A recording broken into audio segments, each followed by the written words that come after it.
Okay, so first step I do in making a Cu Sil lower Cu Sil partial denture for two teeth for Buster is I'm going to pull out all the bad teeth. Luckily, since Buster's not alive and made out of plastic, this isn't going to be very gory. It'll be very simple. We'll take out his molar. Let's see, take out one of his premolars that he lost the crown on.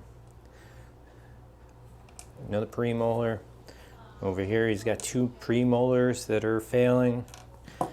And then we're left with his four front teeth, so let's take those out.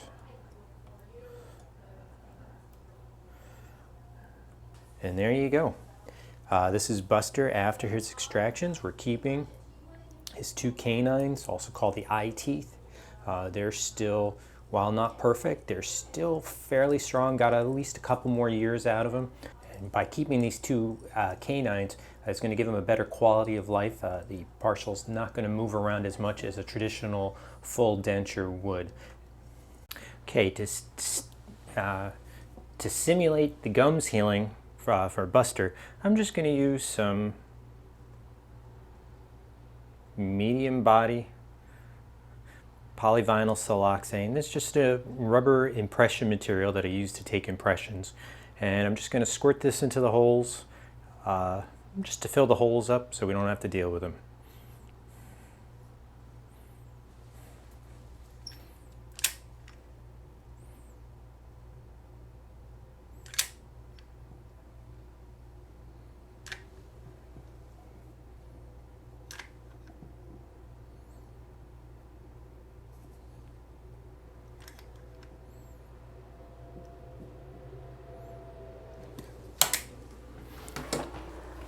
Okay, now that the holes are full, I'm just going to take my finger and wipe off the excess.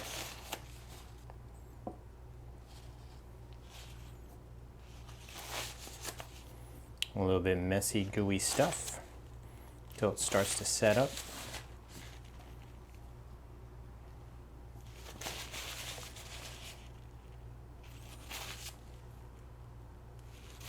So just take, the next steps when I take the molds, it'll make the process a little bit easier for me. Okay, it's already starting to set. I use the fast set material. Okay, and there the full holes are filled. And we'll just give that a minute or two to fully set up. Okay, next step in the process. Now that Buster's gums are all healed up, I'm just going to take an alginate impression. I'm just going to use a stock impression tray. This is, let me just try it in, make sure that the medium lower fits well. Yep, looks like it's the proper fit. So now I'm going to mix up some alginate and take the impression. Alginate is kind of goopy white stuff that you might remember if you ever had impressions taken at the orthodontist or at your dentist's office. It doesn't have too much flavor. It does kind of taste like either minty, sometimes it tastes like fruity cardboard basically. Nice thing, it sets up pretty quick and it's great for this type of for this process. So let me load it, got it mixed up in my bowl. Load it in the tray. Okay, there we go. And now let's take an impression. There's the material in the stock tray. Let's take an impression. Buster's lower jaw. All right, just got to give that a couple minutes to set up. So now that the material has set up, let's separate the impression from Buster's jaw, and there you can see the impression. So since I'm only using this to get a custom tray made, what I'll do, I'm just going to wrap it in a wet paper towel, stick it in a Ziploc baggie, and I'm just going to send it out to my lab. My lab that I use is local, so he'll pick it up today, and he'll pour it up later this afternoon when he gets it to when it gets dropped off at the lab. Okay, so I got the case back from the lab. what the lab did was they poured up the mold and sent me, made a plaster model of Buster's lower jaw. Here you can see it's pretty good copy of it. And then on that, they made a custom tray. So this tray is a little bit, it's going to have a tighter fit to the jaw than the stock tray. So it's going to fit precisely. And this is what I'm going to use to take another mold. And from this second mold, that's the mold that they're actually going to make the partial denture on. Okay, so the first thing I'm going to do, I'm going to apply some VPS tray adhesive. This will help the impression material stick to the tray. As you can see, the lab also perforated the tray, put a bunch of little holes in it all around so that the material will kind of ooze through those holes and lock in.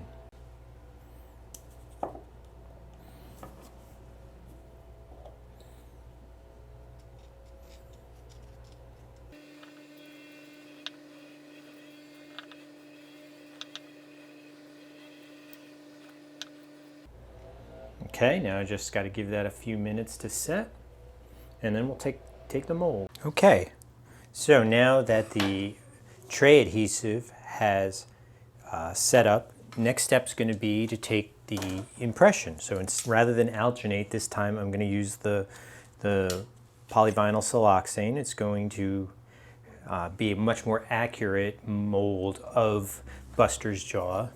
And then this mold, this model that gets made from this mold is going to be the actual model that the dental lab makes the partial denture on.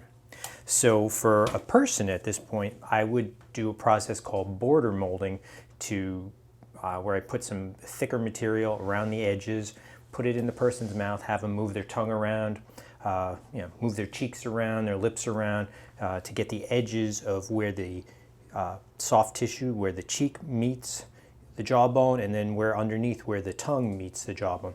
But since Buster doesn't have any soft tissues and is just all hard plastic, I'm not going to bother doing that. I'm just going to take an impression.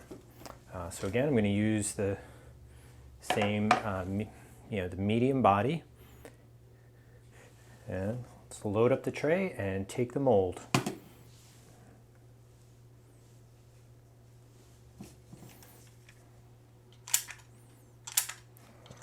Just fill up the tray.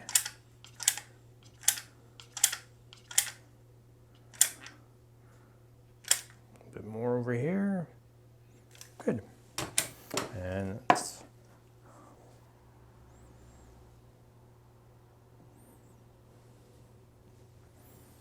this is the fast set, so it'll take a couple minutes to set. And as you can see, the material oozes around. Again, if I was doing this in a person's mouth, I'd be pulling on their cheeks, pulling on their lip, having them stick their tongue straight out and into each cheek, having them open or close their jaw to make sure we get the edges where they need to be. All right, so let's just give this a minute or two to set up. Okay, so the impression material has set up. When I press on it, it doesn't leave an indent. So now let's separate the mold. Got a nice tight fit. There we go. Oh, even pulled out the my little healed gums. So that's okay. I'll have the lab trim those off before they make the partial denture. So now I have the impression. This is just all the extra stuff I stuck into the Buster sockets. Now I'll just send this to the lab, and they will send me what's called a bite rim to figure out where we're going to set the teeth. It's just going to be plastic base with some wax on it. So I had sent the secondary impression that I made to the lab, and the lab sent me back a new cast. So this is based on the secondary impression, and on the cast they've made a bite rim. It's basically just a plastic base that fits on the gums with wax on top, and this is the wax that they're going to use to set the teeth in. So as you can see, they usually send it back high, and then I trim it back to where I want the teeth to be. So here's Buster, and you can see his teeth touch when he bites down. Let's put the wax bite rim in, and you can see where he's touching. It's got to be shortened down quite a bit here, and the front quite a bit as well.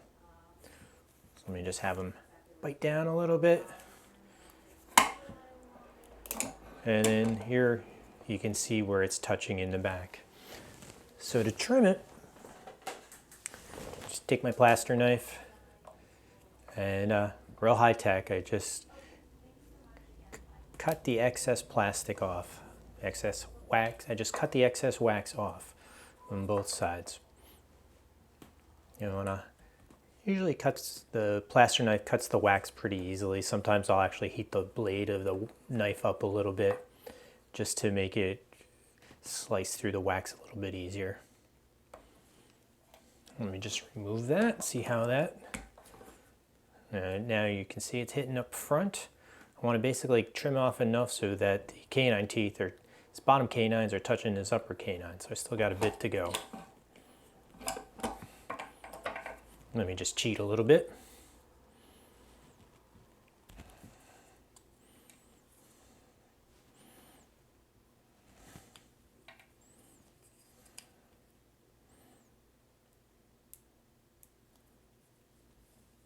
I'm taking a little bit too much off there. That's okay. Lab will make up for it.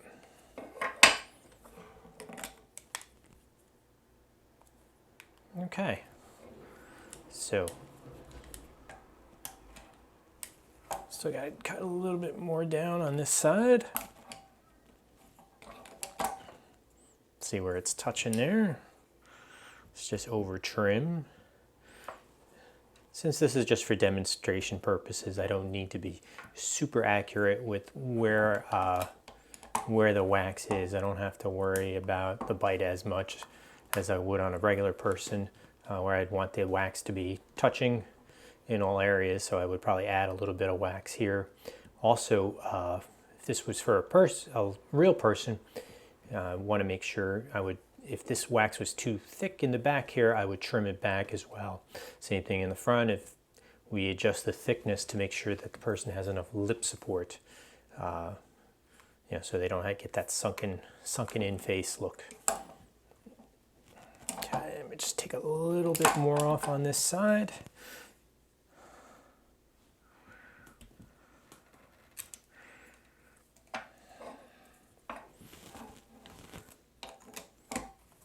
Okay, there we go. It's good enough for what we're doing with Buster. So next, let's take a bite registration. What I usually do too at this point is just to give the bite registration material a little bit more grip to the wax, I'll cut little notches in the wax. That way the bite registration material can kind of flow into it and lock in a little bit. Just make a couple notches on each side. Same thing over here.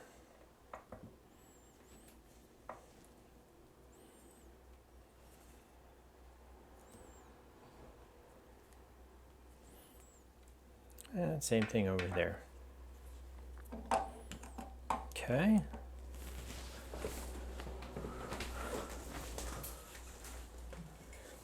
And bite registration material, I'm just using the Blue Moose again. In the mixing gun, kind of like a caulking gun. So basically I'll just inject a bead of this material over the biting surface and tell Buster to bite down. Okay. This material takes about a minute to set up. Okay, so after a minute, material has set up. I'll just have Buster open and I'll separate. So we have bite registration. The lab will know how where his upper teeth fit to the bottom bite rim that we have. Okay, so the only last two things I need to do at this visit is got to take a mold of Buster's upper teeth, so the lab has a corresponding model to set the bottom teeth in, and we pick a color for the permanent teeth. So once again, let me just take Buster apart, and so we can take a mold of his bottom teeth. For this part, again, I just use a stock tray, another medium one. And then I have my alginate in my rubber mixing bowl. So I got 3 scoops of alginate powder to a little bit under 3 measures of water. I go a little bit under 3 just to so the material is a little stiffer. Makes it easier. Doesn't ooze and run as much. So we add the water to the alginate and we just mix it up.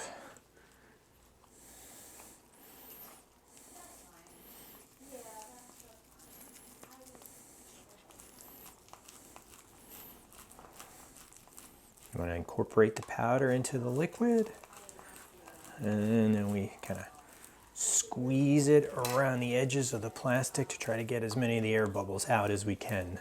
So we got a nice dense mix of the alginate material. Scoop it up, load it on the tray.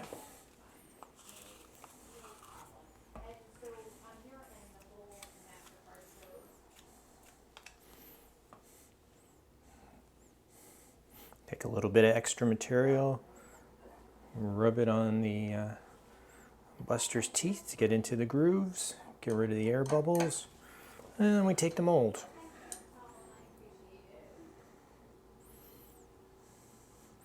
Okay, just give that a couple minutes to set up.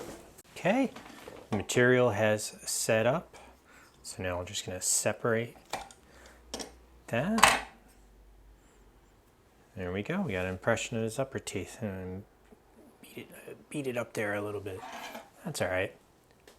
So again, since my lab is local, I will just pour this up and send this all out to my lab, and the next step will be they'll set teeth. So the last thing we got to do is pick a color. So I have my denture shade tab. Let's try to find one that's sort of close to this. It's not going to be an exact match since these are plastic teeth. I think it's either going to be, and based to another video I made, it's either going to be B1 or denture shade called P59. Let's see which one's closer. This is the P59. That's actually pretty good. And then here's B1. That's pretty good, close too. As you can see, they're both pretty similar. I think the B1's a little brighter, so I'm going to go with B1 for this. All right, so next time we will have the bite ring back with teeth set on it in wax, and we'll do what's called a wax tryin, where we fit it, make sure the teeth are in the right spot, make sure the bite looks good, and make sure, it looks good, that the color's right. So the next step in the process is called the wax tryin. So after I took the bite registration and adjusted the wax rim, I sent it back to the lab, and in the wax they set the teeth that we picked. So this is the color that we picked. It's a very light color, B1 I believe, and this is now they're back on that plastic bite rim, set in wax, and at this point we just, and they have the models, the upper model and the lower model, and that's what they set it, mounted on an articulator, and that's what they set the teeth on. So what I do, we just try it in the patient's mouth. So in this case it's Buster. And so we know this is the color we wanted, B1, and for a person what I'll do, make sure, we'll check, make sure they're in the right spot when they smile, that they look good. And I also check the bite with a piece of articulating paper. Think of this as just really thin carbon paper, if you can remember what carbon paper was back in the days of typewriters, or even just not that long ago with the credit card machines where you used to have to get an imprint of the credit card. But we'll just make sure everything fits and looks good. So everything looks good, teeth are where they're supposed to be. So now take this back out of Buster's mouth, put it back on the model, and now I'll send this off to the lab for them to process it. So when I get this back, this will go all the way around the dentures. It'll be a hole for, it'll go all the way around the canines. There'll be a hole in the denture where the canines will stick through, and there will be a little silicone gasket around those teeth to help hold them in place. So that'll be the next step, the actual delivery. All right, so I got the finished Cu Sil partial denture back from the lab. Wrapped, they sent it back in a bag, a little water in there.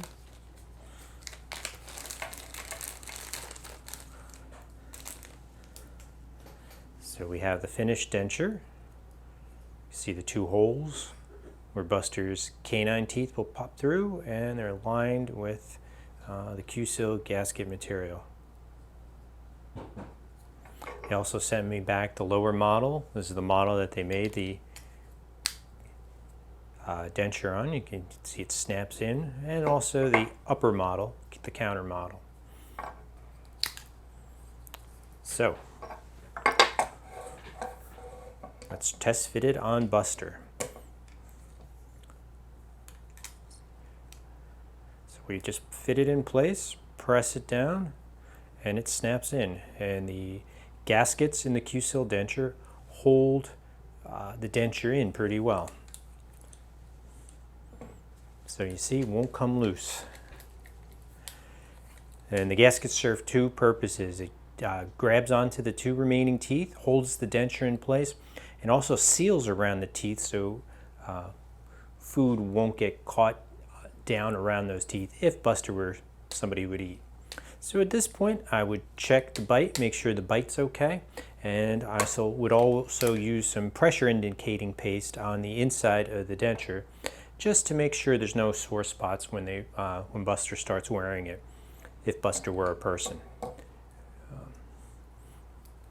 Person goes home and starts wearing it, and then as soon as they feel a sore spot or the denture rubs somewhere, I'll tell them to give me a call, and they come back in and we adjust it.